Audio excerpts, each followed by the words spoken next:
پھر یہ ابن عمیر کی ہے کہ چھٹے امام کے پاس آیا، کہتا مولا میں بہت سارے لوگوں سے معاشرت کرتا ہوں، اٹھتا بیٹھتا ہوں، ان سے ملتا ہوں، مگر میں دیکھتا ہوں کہ جو آپ کا پیروکار ہے وہ گناہ بھی کر رہا ہے، وہ غلطیاں بھی کرتا ہے، کوتاہی بھی کرتا ہے، مگر میں دوسرے لوگوں سے بھی ملتا ہوں جو آپ کے دشمن ہیں، مگر وہ اپنی زندگی کے معاملات میں بڑے سچے ہیں۔ تو کہتے ہیں مولا نے بڑی عجیب سی نگاہوں سے مجھے دیکھا اور کہا کہ جو ہم سے محبت کرتا ہے اصل وہی شخص ہے جس کا ہر عمل قبول ہونے والا ہے۔ مولا نے واضح کہہ دیا کہ وہ جو کرتا ہے وہ گناہ، اصل میں وہ فسق خود فاسق نہیں ہے، وہ اس کا صرف عمل فاسق ہوا ہے، یعنی عمل فاسق ہوا ہے، اور یہ عمل ہماری ولایت اس کے اس غلط عمل کو پاک کر دے گی۔ نہیں آپ کو سمجھ میں نہیں آ رہی بات یار، دنیا بہت سارے بولیں گے مولانا صاحب نے کہہ دیا کچھ بھی کرتے رہو زندگی میں۔ نہیں، قطعاً ایسا نہیں ہے۔ اپنی مرضی کی بات لے کر اٹھنا ہے تو جہاں سے دل چاہے اٹھ جائیں، آپ کی اپنی مرضی کی بات ہے۔ نہیں عزیزان محترم، وہاں امام کرائیٹیریا دے رہے ہیں، کرائیٹیریا دے رہے ہیں، اور یہ کرائیٹیریا میں نہیں دے رہا آپ کو، امام کرائیٹیریا دے رہے ہیں۔ لیکن کیا ہم، امام نے جو کہا، امام نے فرمایا کہ یہ جو غلطیاں کر رہا ہے یہ خود نہیں ہے، یہ خود نہیں ہے، یہ عمل ہے جو اس کے اوپر آیا ہوا ہے، یہ اس کا اصل وجود یہ نہیں ہے، یہ ہو ہی نہیں سکتا۔ یعنی وہ شخص جو ولایت اہل بیت رکھتا ہو وہ اپنے وجود سے گناہگار ہو ہی نہیں سکتا، وہ نہیں ہو سکتا، وہ اس کا اصل وجود گناہگار ہو ہی نہیں سکتا۔ لیکن جب تک زندہ ہے اس کو موقع ہے، اور اگر اس نے گناہوں کے اندر غوطے زیادہ مار رہے تو پھر ہماری ولایت اسے چھوڑ دے گی، یہ بھی ہے، ولایت چھوڑ دے گی اسے۔ ابھی نہیں پتا، ابھی ہم لوگوں کو نہیں پتا، کسی کو بھی نہیں پتا، ابھی سب مکس ہے۔ مکس سے مراد اچھا برا سب مکس ہے۔ آپ دیکھیں گے سامنے کوئی شخص ہے اہل بیت کو نہیں مانتا، آپ کو بڑا اچھا لگتا ہے۔ آپ باہر دیکھیں یورپ میں بڑے لوگ انسان کی جتنی محبت نہیں، کتے سے زیادہ محبت کرتے ہیں وہ، یعنی آپ بولتے ہیں بہت خیال رکھنے والی قوم ہے بھائی، یہ تو اتنا خیال رکھتی ہے، تو کتے کا خیال۔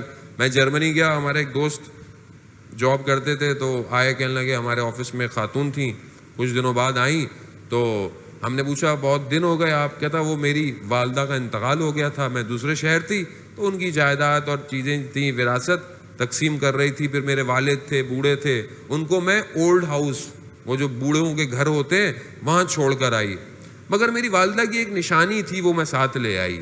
وہ کیا؟ کہا کتا تھا میری والدہ کا، وہ میں ساتھ لے آئی، باپ کو چھوڑ آئی وہاں پہ۔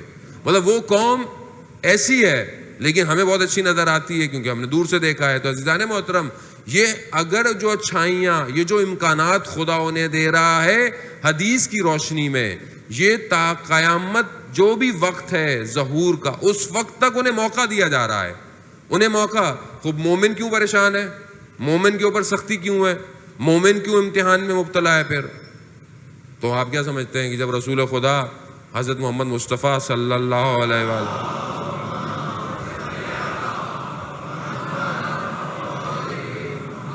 اب رسول خدا جب آئے ہیں تو کچھ لوگ سمجھے کہ صرف میٹھا میٹھا ملے گا، بڑی آسانیاں ہو جائیں گی، زندگی پھولوں سے گزرے گی، مگر جیسی رسول آئے سختیاں شروع ہو گئیں۔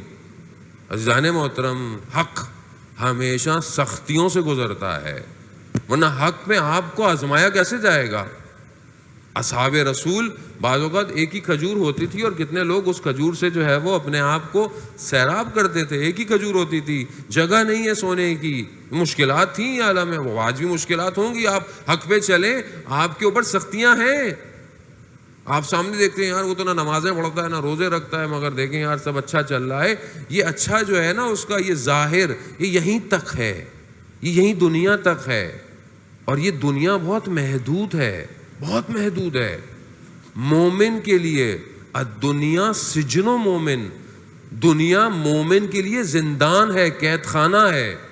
یعنی مومن اس دنیا سے پرواز کرنا چاہتا ہے، کیوں؟ کیونکہ اس کا دل یہاں پہ نہیں ہے، اس کا دل اپنے رب کی طرف متوجہ ہے کہ میں کب ملوں گا، کب میں جاؤں گا اپنے پروردگار کے پاس. اور یہ میں سوچتا ہوں، کیا میں یہ سوچتا ہوں؟ مگر میں ہوں تو مومن. ہم تو ویسے ہی مومن ہیں، کچھ نہیں بھی کریں تو بھی مومن. ہمیں تو کہا ہی جاتا ہے مومن ہے. مومن کون سا مومن ہے یہ نہیں پتا کسی کو. مومن تو یہ تو شکر کریں اللہ کا کہ اللہ نے ہمیں مومن کا کم از کم لیبل تو دیا ہوا ہے کہ ہم مومن ہیں. اب چاہے ہم اپنے عمل سے اظہار کریں یا نہ کریں، عزیزان محترم، کم از کم ہم اپنے ائمہ کے سامنے شرمندہ نہ ہوں، شرمندہ نہ ہوں. حدیث میں یہی ہے کہ دیکھیں کہ کیا میں اللہ سے محبت کرتا ہوں کہ نہیں کرتا.